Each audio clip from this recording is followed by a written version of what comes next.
अब ध्यान समझो प्रूफ कैसे करना है। एक्चुअली में सेक्शन फार्मूला आपका होता है दो तरह का। सेक्शन मतलब है ना, जब किसी लाइन को दो पॉइंट से मिलाने वाली जो लाइन होती है उसको तीसरा पॉइंट सेक्शनली डिवाइड करता है with internally and with externally. मतलब ये लाइन है, यहाँ आपको पॉइंट पता है x1 कॉमा y1 कुछ भी हो सकता है, 2 कॉमा 3 है ना, कहीं भी, ये b, ये दोनों पॉइंट आपको पता है। सेक्शन फार्मूला ये कहता है कि अगर कोई तीसरा पॉइंट इंटरनली इन दोनों को है ना दो पार्ट में डिवाइड करता है, यानी एक पार्ट हो गया आपका AP, दूसरा पार्ट हो गया PB, तो आप बताओ, अभी कभी पूछेगा आपका कि किस रेशियो में डिवाइड कर रहा है, तो हम जनरली बोलते हैं कि P point P divides AB in the ratio m/n internally. ये लिखना बहुत इंपॉर्टेंट है। और यही अगर ऐसा होता, ये AB और ये लाइन आगे बढ़ जाती, इसी लाइन पे होती, आगे प्रोसीड कर जाती, पॉइंट P ना AB के बीच में ना आते हुए बाहर चले जाए, लेकिन हाँ वो एक ही लाइन पे लाई करे, उसी लाइन पे लाई करे, तो उस केस में सब कुछ सेम रहेगा। Point P divides AB in the ratio m/1। मतलब जैसे AP हमारा m होता है, तो वैसे AP हमारा क्या होगा, m ही होगा, और PB कितना होगा हमारा, n।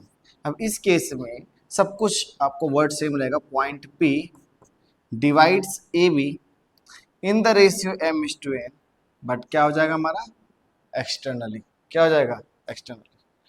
तो इंटरनली और एक्सटर्नली का मीनिंग क्लियर हुआ। अब फॉर्मूला कैसे प्रूफ होता है वो बताते हैं। तो अगर कोई दो पॉइंट से मिलाने वाली लाइन को कोई तीसरा पॉइंट डिवाइड करता है, तो हम पहले देखेंगे कि वो इंटरनली डिवाइड कर रहा है कि एक्सटर्नली। कैसे लिखते हैं समझ में आ रहा है। जिस रेशियो में डिवाइड करता है उसको m/n बोलते हैं। तो A से लेके P, वो पॉइंट P तक m होगा, और बाकी वो पॉइंट P से अदर पॉइंट तक वो कितना होगा, n, कि m/n रेशियो में डिवाइड कर रहा है। फॉर एन एग्जाम्पल वो भी समझ जाओ कि मान लीजिए ये है आपका 10 यूनिट, और 10 यूनिट, और ये मान लीजिए है 15 यूनिट। तो अभी मुझे रेशियो रेशियो से मतलब निकल जाएगा सर, क्योंकि AP कितना है, 10 यूनिट। क्योंकि हमने, अगर हमें देखो ये 10 यूनिट कब आएगा बताओ, जब मुझे ये P पॉइंट पता हो इसकी वैल्यू, तब ना AP डिस्टेंस पर से मैं AP 10 निकाल लूंगा, फिर PB कितना निकाल लूंगा, 15। है कुछ नहीं, डिस्टेंस फॉर्मूला का ही अपग्रेड वर्जन है। आप डिस्टेंस फॉर्मूला सीख लियो, उससे आप सेक्शन फॉर्मूला भी प्रूफ कर सकते हो। कुछ एक्स्ट्रा कॉन्सेप्ट है जो बताएंगे प्रूफ के दौरान। तो AP 10 यूनिट आ गया, इसके लिए 10 यूनिट क्या होना चाहिए, उसमें भी P पता होना चाहिए, तब तो आपका 10 यूनिट निकलेगा। फिर PB कितना हो गया, 15 यूनिट। अब बताओ क्या m/n नहीं निकल सकता, यस सर।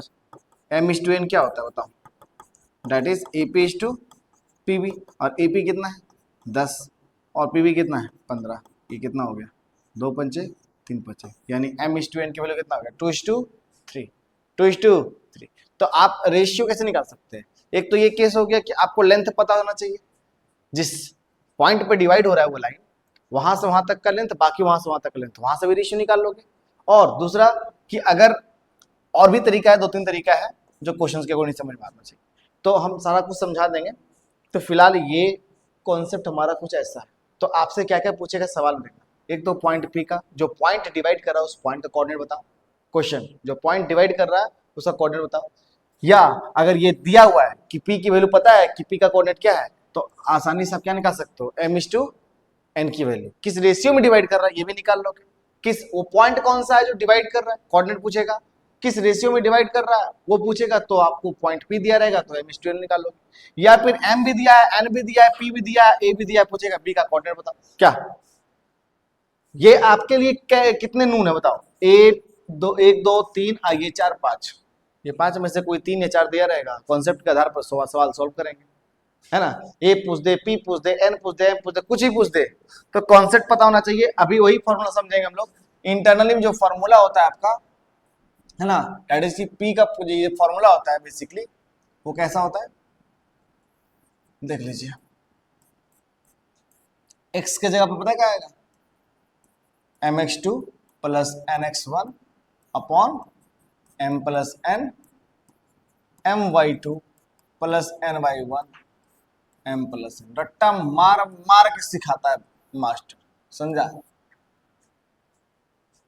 ये कोऑर्डिनेट है, अगर आपको एम पता है, एन पता है, और ये दोनों कोऑर्डिनेट पता है ना, ये दोनों कोऑर्डिनेट पता है, तो आप पी का कोऑर्डिनेट फार्मूला से निकाल लो।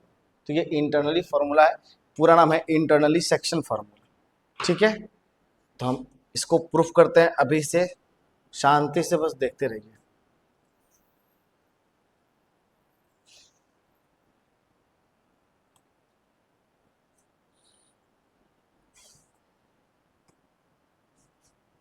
चलिए देखिए, मैंने क्या किया कि मैंने एक कार्टेशियन प्लेन लिया, ध्यान समझना एक एक चीज कैसे कैसे किया।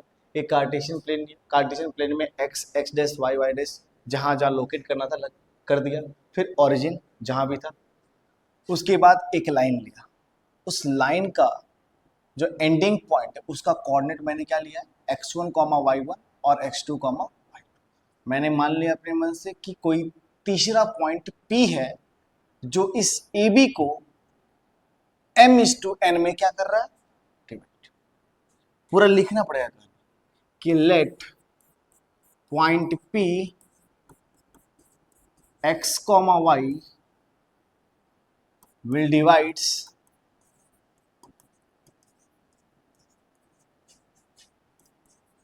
the line joining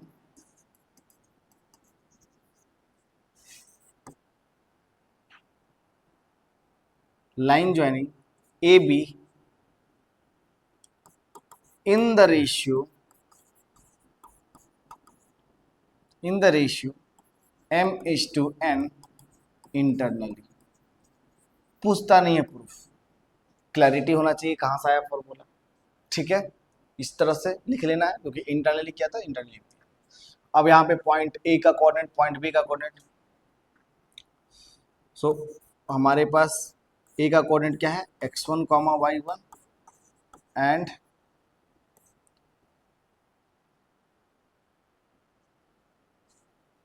बी का coordinate X two comma Y two according to the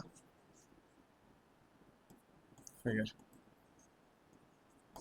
चलिए, अब यहां से क्या करना है, मैंने तो ये लाइन पर लिया, अब ये डॉटेड लाइन कहां से आया, जैसे डिस्टेंस फार्मूला प्रूफ किए थे कि हर एक पॉइंट से परपेंडिकुलर ड्रॉ करते थे, एक्स पर वाई पर करते थे कि नहीं करते थे, यहाँ भी वही काम करना है। तो मैंने क्या किया, पॉइंट ए से एक्स एक्सिस पर परपेंडिकुलर ड्रॉ किया, जो एक्स एक्सिस को किस पॉइंट पे कट किया, ई पॉइंट पे। पॉइंट पी से मैंने कट किया उसी एक्स एक्सिस पर, तो किस पॉइंट पे कट किया, एफ पे। पॉइंट बी से एक्स एक्सिस परपेंडिकुलर लिया, कहाँ पे कट किया, जी पे। अब क्या किया कि पॉइंट ए से परपेंडिकुलर लिया वाई एक्सिस के अलोंग, तो जो लाइन था पी एफ उसको सी पे कट मारा, है ना। फिर पॉइंट पी से परपेंडिकुलर लिया, है ना, किसके अलोंग, वाई एक्सिस के अलोंग, तो बीजी को कहाँ पे कट किया, डी पे।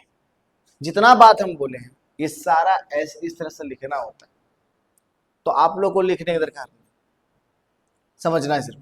प्रूफ प्रूफ नहीं पूछा, पहले जमाने में पूछता था, अब नहीं पूछता, क्योंकि पहले के जमाने में स्ट्रॉन्ग बच्चे होते थे, अभी सब बहुआ सुगन, इसीलिए सुगन के लिए प्रूफ बोर्ड ऑफिस बोल दिया कि ज़्यादा टेंशन नहीं देने के लिए, कम पढ़ो ज़्यादा नहीं, पूरा पढ़ो आधा नहीं। देखो हो गया। अब यहाँ से आपके पास गौर से देखोगे तो आपको दो ट्रायंगल दिख रहा होगा। कितना ट्रायंगल दिख रहा है, दो ट्रायंगल दिख रहा है, और ट्रायंगल का नाम क्या है, पी ए सी और एक पी बी डी। ये दोनों ट्रायंगल को करना होगा सिमिलर। कॉन्सेप्ट क्या आ रहा है, दोनों ट्रायंगल करना होगा सिमिलर। सिमिलर के कॉन्सेप्ट से, दो सिमिलर ट्रायंगल कॉन्सेप्ट से ये आप प्रूफ कर पाओगे कि ये कहां से है। थोड़ा सा ओवरव्यू हम वो भी देते हैं, ठीक है। देखिए ध्यान से, क्योंकि उसको भी समझाना जरूरी है। एक ट्रायंगल आपके लिए ये है, ठीक है।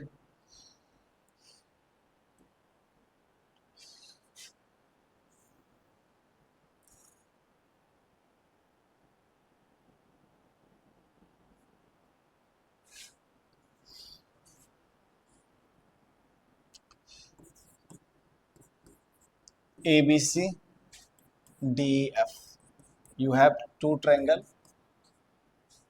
जैसे हम लोग कॉन्ग्रुएंसी पढ़ते थे, कॉन्ग्रुएंसी पे शेप एंड साइज इक्वल होना चाहिए था, दोनों सेम बिल्कुल। जब दोनों को रखे दोनों ट्रायंगल को, तो ओवरलैप कर जाना चाहिए, कोइंसाइड कर देना चाहिए, तो उसको हम लोग कॉन्ग्रुएंट बोल देते।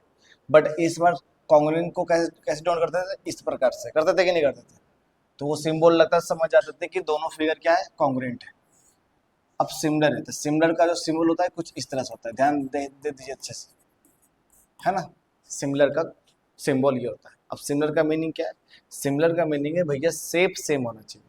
वो मांगेगा आपसे सिर्फ शेप सेम, साइज हो या ना हो, सेम हो या ना हो। कहने का मतलब हुआ दो रेक्टेंगल ले लो अपने मन से, या ऐसा करो, छोड़ो, ज़्यादा अच्छे समझ में आएगा, स्क्वायर वाला। स्क्वायर ले लो, एक का साइड कितना है, मान लो 4, एक का साइड ले लो 8। अब दोनों तो क्या है, अब 8 8 8 8 है, 4 4 4 4 है, तो दोनों जो स्क्वायर है आपका, वो दोनों स्क्वायर में क्या समानता है कि दोनों का शेप, शेप मतलब उसका नाम क्या है, स्क्वायर, तो दोनों तो स्क्वायर है। बट साइज क्या है, एक का छोटा एक का बड़ा, तो साइज क्या हो रहा है, डिफर हो रहा है, बट शेप क्या है, मतलब गुण क्या है, दोनों का सेम है, दोनों की प्रॉपर्टी सेम होगी। उसी प्रकार से यहाँ पे ट्रायंगल में भी कुछ ऐसा ही है, आपका सेम, दोनों ट्रायंगल है, बात खत्म, दोनों ट्रायंगल है, बात खत्म। उसके बाद ये दोनों का सिमिलर है, कंडीशन सिर्फ जान लो, उसके भी आपको हम लोग प्रूफ करेंगे। कंडीशन क्या है कि अगर triangle A B C similar हो गया ट्रायंगल किसके, डी एफ के, तो होता क्या है कि आपको जैसे कॉन्ग्रुएंसी में क्या था कि अगर कॉन्ग्रुएंट होता था, ऐसा होता था रे, नीचे होता था ना, अच्छा कोई दिक्कत नहीं, ऐसा होता था ना, अगर ऐसा होता था तो हम लोग 6 पार्ट को इक्वल कर देते हैं। एंगल ए एंगल डी के equal, angle B angle E के equal, angle C angle F के इक्वल, एंगल का तीनों पार्ट इक्वल होता था। ये तो फिक्स है, सिमिलर में भी होगा और कॉन्ग्रुएंस में होता था, ठीक है। अब जैसे ही हमारा आ गया, अगर ये कॉन्ग्रुएंट, तो कॉन्ग्रुएंट में एग्जैक्ट बराबर होता था, ए बी किसके बराबर, डी के बराबर होता था। लेकिन यहाँ पे वो सिस्टम नहीं है, यहाँ पे वो सिस्टम नहीं है,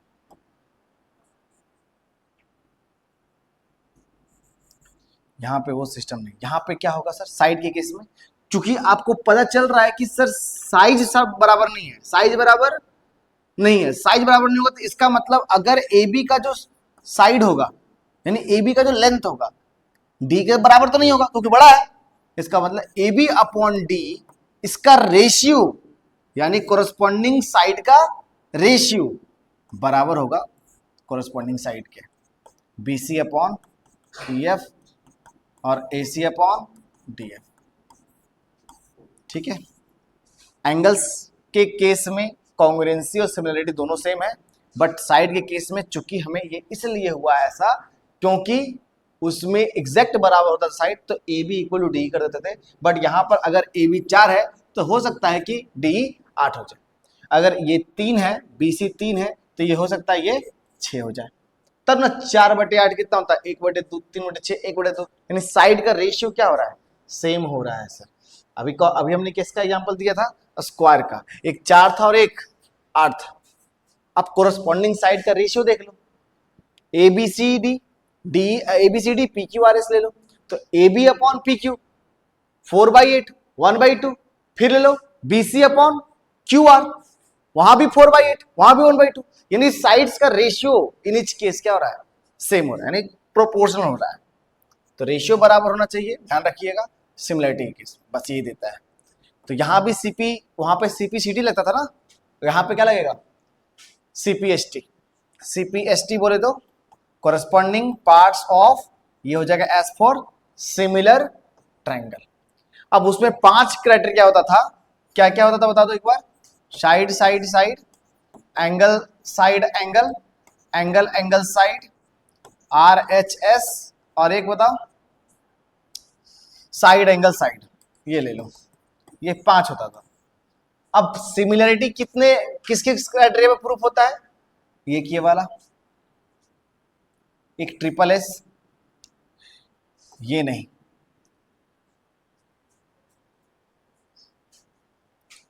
ये नहीं, और ये भी नहीं है। अच्छा सर, तो दो एगो है नहीं, दो और है। तीसरा है आपका, अगर किसी दो ट्रायंगल में तीनों एंगल बराबर हो जाए, किसी दो ट्रायंगल में तीनों एंगल बराबर हो जाए तब भी वो सिमिलर होगा। और दो ट्रायंगल बराबर किसी दो ट्रायंगल में दो एंगल भी बराबर हो गया तब भी। अब कॉमन सेंस ये दोनों एक दूसरे पे डिपेंड है कि नहीं? ध्यान से देखो, मान लिया जाए ये है 70, तो ये कह रहा है कि अगर एंगल ए 70 है तो एंगल डी भी कितना होगा? 70। ये मान लीजिए है आपका 60, तो ये भी कितना हो जाएगा? 60। तो ये कह रहा है कि अगर ए बी सी और डी एफ में एंगल ए बराबर एंगल डी, एंगल बी बराबर एंगल बी, एंगल ई, तो hence both the triangle are similar to each other. तो तीसरा एंगल सर, तीसरा एंगल, अरे एंगल सम प्रॉपर्टी से हो ही जाएगा ना, एंगल सम प्रॉपर्टी तीसरा तीसरा के बराबर हो जाएगा। ये 70 60 130 हुआ, ये कितना हो जाएगा? 50। तो ये भी कितना हो जाएगा? 70। तो दोनों एक दूसरे पे क्या है? डिपेंड। अगर क्वेश्चन में तीनों एंगल दिया तो दोनों हाथ में लड्डू है भाई, और अगर क्वेश्चन में दिया हुआ है कि दो ही एंगल बराबर है कोरस्पॉन्डिंग वाला, तो कोई दिक्कत नहीं है, उससे ही भी प्रूफ होगा, क्योंकि बाई एंगल सम प्रॉपर्टी से तीसरा एंगल निकाल लेंगे। समझ में आ रहा है? तो ये 4 क्राइटेरिया है, S, triple A and double A, जिससे आप सिमिलरिटी प्रूफ करते हो दो ट्रायंगल के बीच। बस इतना ध्यान में रखते हुए आ जाइए वापस से यहां पर, ठीक है? Triangle, in triangle A P C and triangle A P C P B D, ध्यान देखिएगा, बस हो गया। अब इन दो ट्रायंगल में आप समानताएं ढूंढो, और रेशियो वाली नहीं, क्योंकि हमें साइड तो पता ही नहीं। पता है क्या? एपी पता है तुमको? पी पता है? पीडी पता है? बीडी पता है? एसी पता है? कुछ नहीं पता। एंगल्स पर खेल खेलेंगे, क्योंकि वो ट्रिपल ए डबल ए वाला। तो आप बताओ कि क्या ये और ये लाइन पैरेलल है? ये लाइन इसके पैरेलल, तो ये भी इसके पैरेलल हो जाएगा, होगा ना? पूरा लाइन पूरे पूरे पैरेलल। तो एक तो हमें समानताएं मिल गया कि एंगल सी अगर इसमें 90 है तो उसमें कितना होगा? Angle D 90। तो angle C equal to angle D, each 90 degree. एक कॉमन पार्ट मिला, और एक एंगल निकालो। चूंकि ये पैरेलल है, समझो, तो पैरेलल है तो आपको कौन सा ट्रांसवर्सल लेंगे सर? एक ये वाला एंगल और एक ये वाला एंगल होना चाहिए। बोलो, अरे ये ट्रांसवर्सल काम करेगा कि नहीं करेगा? हाँ, बाई कोरस्पॉन्डिंग एंगल से बोल सकते हैं कि एंगल बी और एंगल पी बराबर होगा, होना चाहिए। दिखा सबको कि नहीं दिखा? ऐसा है, ऐसा है, थोड़ा सा और नीचे आ जाओ, ऐसा है। तो ये आपका पैरेलल है और ये क्या है? ट्रांसवर्सल। तो वो एंगल क्या होगा? ये दोनों एंगल बराबर होगा, किस प्रॉपर्टी से? कोरस्पॉन्डिंग एंगल के प्रॉपर्टी से।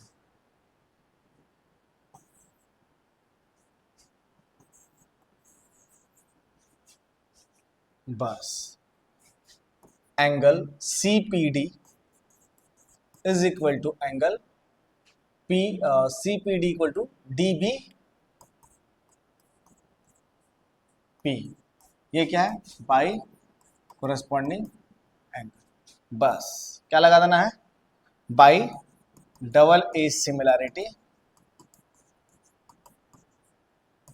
Triangle A P C similar हो जाएगा ट्रायंगल पी बी डी के। अब कौन एक्टिवेट होगा? By C P C T या S T? S T. C P S T से हम रेशियो खींच के लाएंगे। अब रेशियो हिसाब से खींच के लाना, हिसाब से क्या? तीनों ले आते हैं। तो ए पी और पी बी का रेशियो ये बराबर हो जाएगा पी सी बी डी के रेशियो और ए सी पी डी के बराबर। यही इंपॉर्टेंट था। तुम सोच लो कि सिमिलैरिटी का कॉन्सेप्ट तुम लोग सीख गया है ना, सिमिलैरिटी का बेसिक कॉन्सेप्ट तुम लोग सीख गया कि कैसे कैसे, जैसे हम लोग कॉन्ग्रेंसिव खेल खेलते थे वैसे यहाँ पे पैटर्न भी मिलाना वही इंपॉर्टेंट है। देखो एंगल एंगल ए पी के बराबर होगा, एंगल ए और एंगल पी के बराबर होगा, कहाँ गया एंगल ए और एंगल यहाँ पे ये वाला पी के बराबर होगा, और एंगल सी एंगल डी के बराबर है, एंगल सी एंगल डी के बराबर, पैटर्न मिल गया, पोजीशन।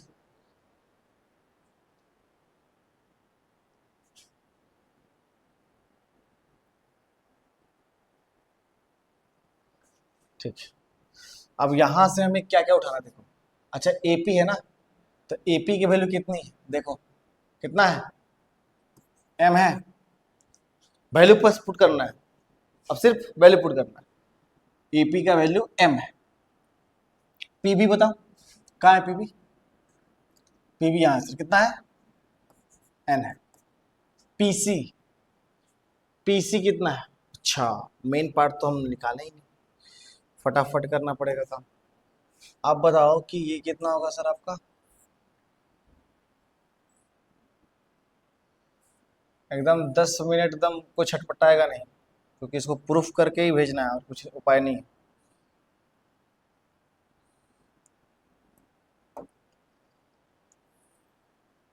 ए हट, बार बार एक कलर बाहर लो।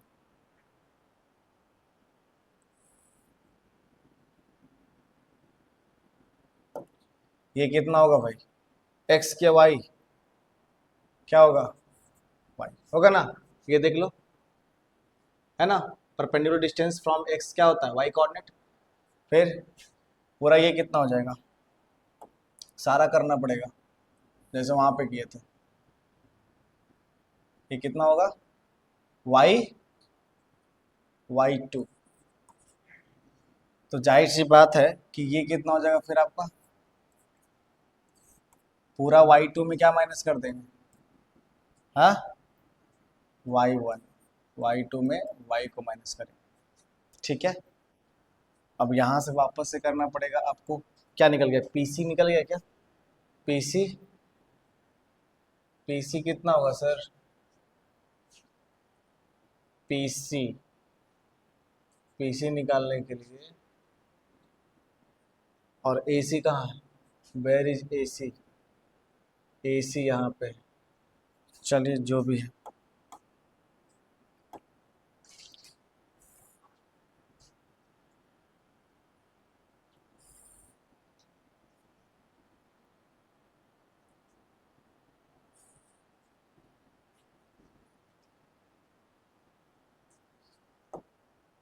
ये आपका हो गया पूरा का पूरा x2 और ये हो गया x1।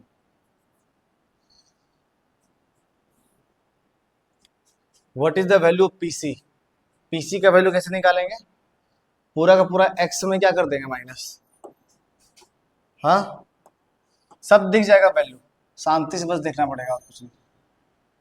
ये आपका कितना है y है, y1, बताओ अब पीसी कितना हो जाएगा, क्योंकि यहां से यहां तक कितना है y, तो पीसी का वैल्यू कितना हो जाएगा, ये वाला वैल्यू, ये वाला वैल्यू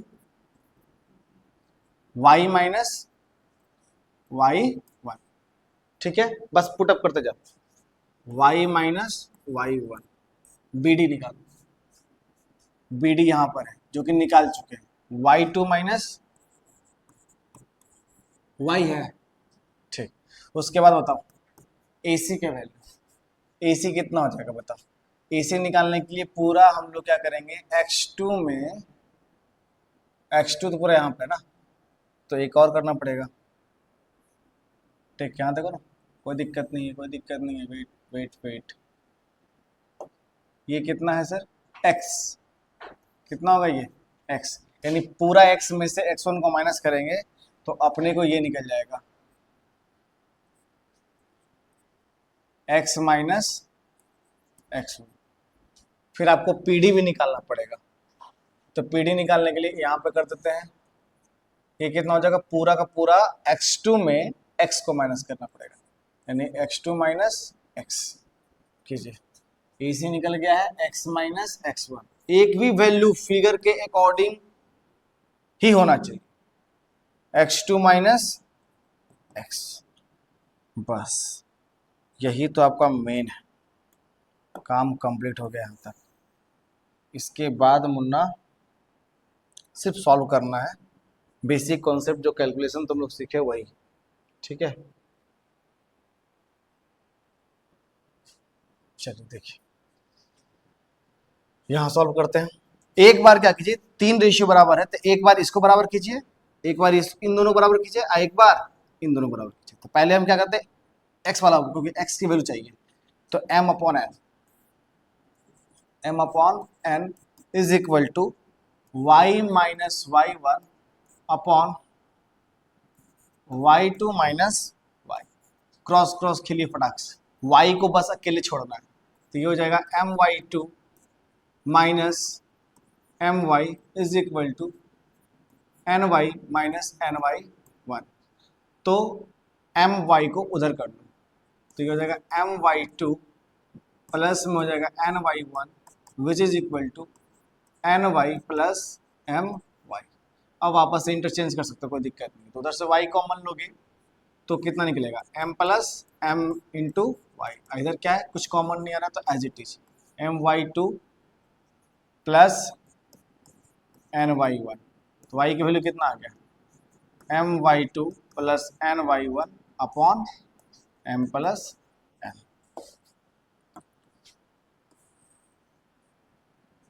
ये आपका निकला है y कोऑर्डिनेट। ये y कोऑर्डिनेट किसका है, जो डिवाइड कर रहा है उस लाइन को, जो डिवाइड कर रहा है P पॉइंट, उसका y कोऑर्डिनेट की वैल्यू कितना आया, my2 plus ny1 upon m plus. Similarly जब आप इसको भी सॉल्व करोगे, है ना, सिमिलरली जब आप इसको भी सॉल्व करोगे तो आप क्या पाओगे, we also get what, x equal to what, mx2 plus nx1 upon m plus n। So the coordinate of point P क्या हो जाएगा, जो ये वैल्यू है यहाँ पे चिपका दो। यही आपका है सेक्शन फॉर्मूला का प्रूफ, ठीक है। तो इसमें कॉन्सेप्ट क्या ध्यान रखना है, एकदम एक बार जब घर पे कर लोगे ना तो रिवीजन अच्छा हो जाएगा, ठीक है। ठीक है, जा सकते हैं। सेक्शन फॉर्मूला याद रखिएगा सब, ठीक है। P का कोऑर्डिनेट क्या होगा, mx2 plus nx1 upon m plus n, my2 plus ny1 upon m plus n। अभी ये मन में रख लो, ठीक है। और एक्सटर्नली प्रूफ नहीं करेंगे, सेम टाइम लगेगा, सेम प्रोसेस है। उसमें जहां पे प्लस है इंटरनल में, एक्सटर्नल में क्या हो जाएगा, माइनस, ठीक।